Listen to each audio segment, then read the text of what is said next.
بسم اللہ الرحمن الرحیم۔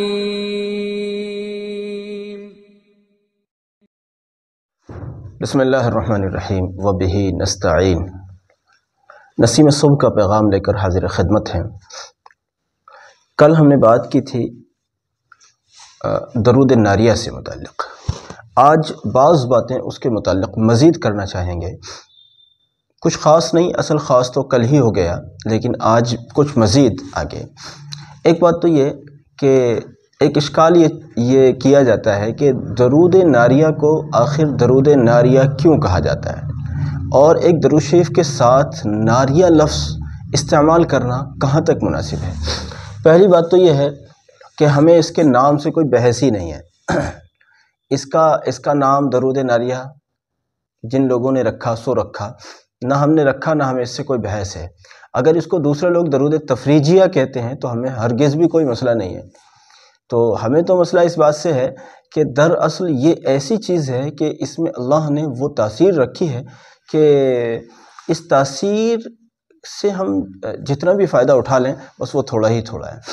درود ناریہ ویسے جن لوگوں نے اس کا نام رکھا ہے ان کا کہنا یہ ہے کہ اس کا نام درود ناریہ اس لیے کہا جاتا ہے کہ حاجتوں اور مشکلوں اور مصیبتوں کو یہ اس طرح سے نپٹا دیتی ہے جیسے آگ لکڑی کو نپٹا دیتی ہے، جیسے آگ سب کچھ جلا کر خاکستر کر دیتی ہے، اسی طرح سے درود ناریہ پڑھنے والوں سے اللہ کے فضل سے مشکلیں مصیبتیں اس طرح سے رفع ہو جاتی ہیں۔ اور جیسا کہ میں نے کل ذکر کیا تھا، ہمارا بھی یہی مشاہدہ ہے کہ جب کوئی بہت زیادہ بڑی مشکل ہوتی ہے اس کے لیے اگر درود ناریہ کا اہتمام کیا جاتا ہے تو الحمدللہ وہ ایسے حیرت انگیز طریقے پر وہ مسئلہ حل ہو جاتا ہے کہ یہ سمجھیے آپ اگر درود ناریہ پڑھنے والے ہیں تو خود آپ بھی تعجب میں پڑ جائیں گے کہ آخر یہ ہو کیسے گیا، یہ ہو کیسے گیا۔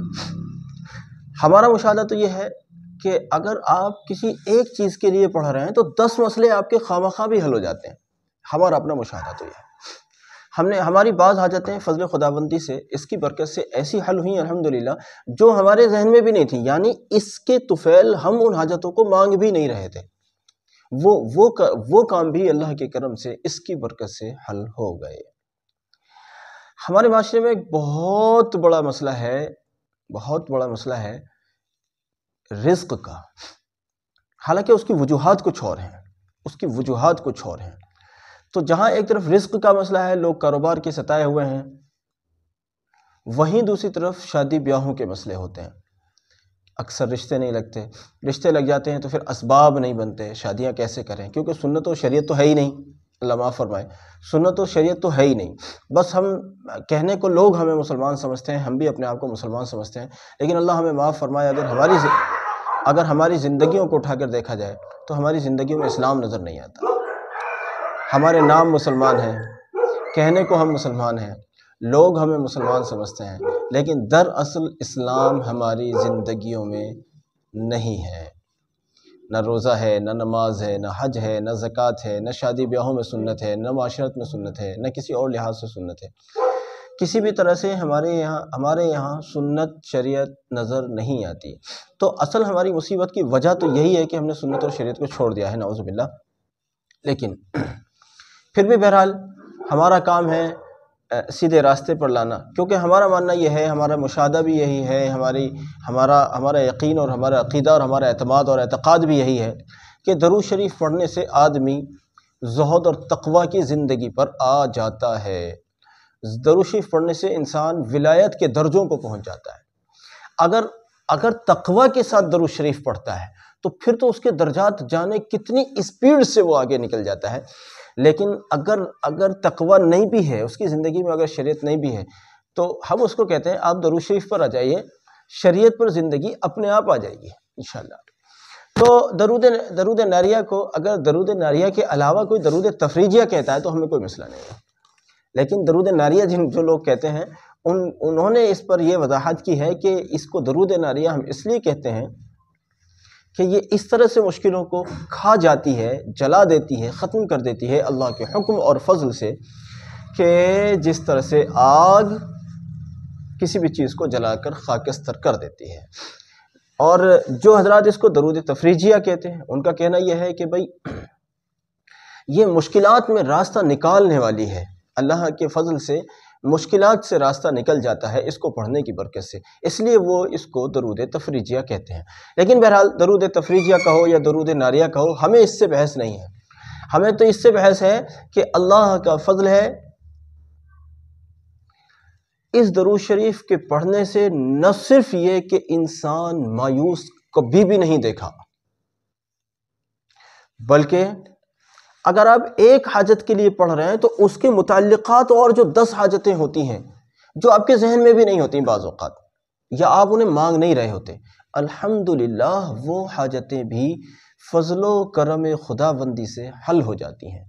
اور پھر وہ ایسی مثال آپ کی زندگی کی بن جاتی ہے کہ آپ کہتے ہیں کہ ہم اس سے جو ہمیں انعام و اکرام ملے، اس سے جو احسان و کرم ہم پر ہوا، ہم اس کو زندگی میں نہیں بھول سکتے۔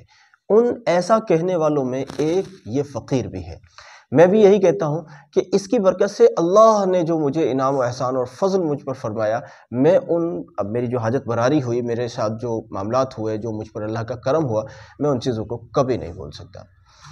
اگر دیکھا جائے تو درود شریف کا جو یہ میسیج جو چل رہا ہے، درود شریف کے ذریعے سے جو الحمدللہ اب سینکڑوں ہزاروں کی تعداد میں لوگ لاکھوں پڑھنے لگے ہیں، یہ سب بھی درود ناریہ یا درود تفریجیہ ہی کی برکت ہے۔ دراصل ہوا یہ کہ میں جب 1000 کی تعداد میں اس کو پڑھتا تھا تو 15واں یا 16واں دن رہا ہو یا 14واں دن، ان 3 میں سے کوئی دن رہا ہوگا، کیونکہ اس کے متعلق ماہرین یہ کہتے ہیں کہ 15ویں دن انشاءاللہ وہ رزلٹ آئے گا جو آپ کو حیرت میں ڈال دے گا۔ تو میرا بھی 14واں 15واں یا 16واں دن تھا۔ اللہ کے حکم سے مجھے مزدہ سننے کو ملا، ایک خوشخبری سننے کو ملی کہ آپ عمرے پر جا رہے ہیں۔ الحمدللہ عمرے کا سفر ہوا، وہاں مجھے ایک اللہ والی شخصیت سے میرا واسطہ پڑا۔ ان کا جملہ یہ تھا کہ میری ڈیوٹی لگائی گئی ہے آپ کے ساتھ، ان کا یہ جملہ تھا،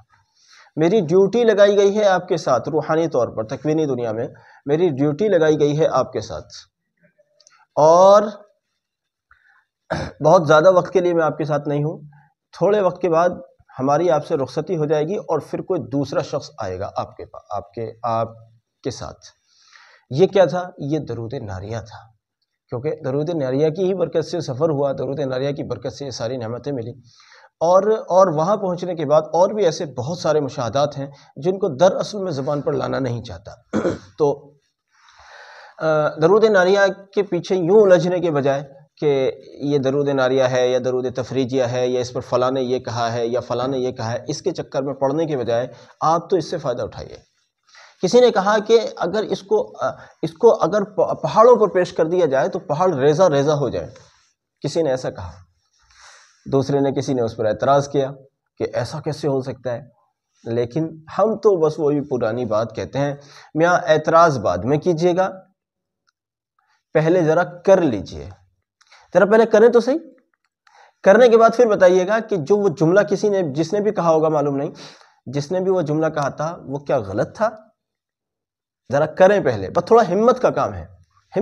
ہے، 1000 مرتبہ روزانہ پڑھنا اس کو تھوڑا ہمت کا کام ہے، اور ہر ایک کے بس کا روگ نہیں ہے، ہر ایک نہیں کر سکتا، لیکن جو کر لے گا وہ اپنی حاجتوں کو بھول ہی جائے گا انشاءاللہ، اور روحانیت میں وہ ان بلندیوں کو پہنچ جائے گا جن بلندیوں کو کبھی کتابوں میں پڑھتا ہوگا کہ اچھا ان روحانی کمالات کے فلاں بزرگ ہوئے ہیں، اچھا فلاں بزرگ کی یہ روحانی صفات تھیں، وہ صفات آپ انشاءاللہ اپنے اندر دیکھیں گے۔ تو اگر آپ چاہتے ہیں بسم اللہ شروع کیجئے، امید کرتا ہوں کہ آپ شروع بھی کریں گے، مجھ فقیر کو بھی دعا میں یاد رکھیں گے، اپنے سارے مسائل کو اللہ سے مانگیے اس کی برکت سے، اور ساری امت کے لیے بھی دعا کیجئے۔ ہمارا یہ پیغام ساری امت تک پہنچانا یہ آپ کی اخلاقی، ملی اور دینی ذمہ داری ہے، اس لیے ہم آپ سے درخواست کرتے ہیں کہ ہمارے پیغام کو ساری امت تک پہنچائیے۔ اگر آپ کے پہنچانے سے اللہ کا فضل ہوا، کوئی ایک آدمی بھی درود شریف پر آ گیا تو بس میری آپ کی نجات کے لیے امید کرتے ہیں اللہ کی ذات سے کہ انشاءاللہ یہ سبب بن جائے۔ جزاکم اللہ۔ السلام علیکم ورحمۃ اللہ وبرکاتہ۔